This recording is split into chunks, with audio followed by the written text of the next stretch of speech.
உண்மைகளை உரக்க சொல்லும் ஐநியூஸ் 360 கோணத்திலும் நடுநிலை செய்திகள்.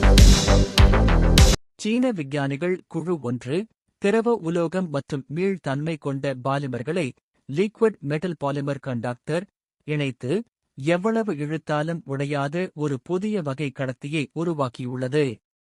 காலியம் மற்றும் இண்டியம் போன்ற திரவ உலோகத் துகள்களை ரப்பர் போன்ற பாலிமர் மேட்ரிக்ஸில் பொதிந்து உருவாக்கப்பட்டுள்ள இந்த பொருள் உலோகத்தைப் போல மின்சாரத்தை கடத்தும் அதே வேளையில் ரப்பரைப் போல நீளும் தன்மையையும் கொண்டது.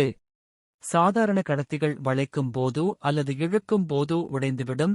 ஆனால் இந்த புதிய தொழில்நுட்பம் 500% வரை நீட்டினாலும் அல்லது 10,000 முறைக்கு மேல் மீண்டும் மீண்டும் இழுத்தாலும் அதன் மின்கடத்தும் திறனை இழக்காமல் சீராக செயல்படுகிறது. இந்த கண்டுபிடிப்பு வருங்காலத்தில் அணியக்கூடிய மின்னணு சாதனங்கள், வியரபிள் எலக்ட்ரானிக்ஸ், ரோபோக்களுக்கான மென்மையான தோல், எலக்ட்ரானிக் ஸ்கின் மற்றும் உடலில் பொருத்தப்படும் மருத்துவக் கருவிகளின் தயாரிப்பில் ஒரு மிகப்பெரிய புரட்சியை ஏற்படுத்தும் என்று எதிர்பார்க்கப்படுகிறது. மேலும் செய்திகளை தெரிந்து கொள்ள ஐநியூஸ் 360 பிசினஸ் டைம் சேனலை சப்ஸ்கிரைப் செய்து ஷேர் பண்ணவும்.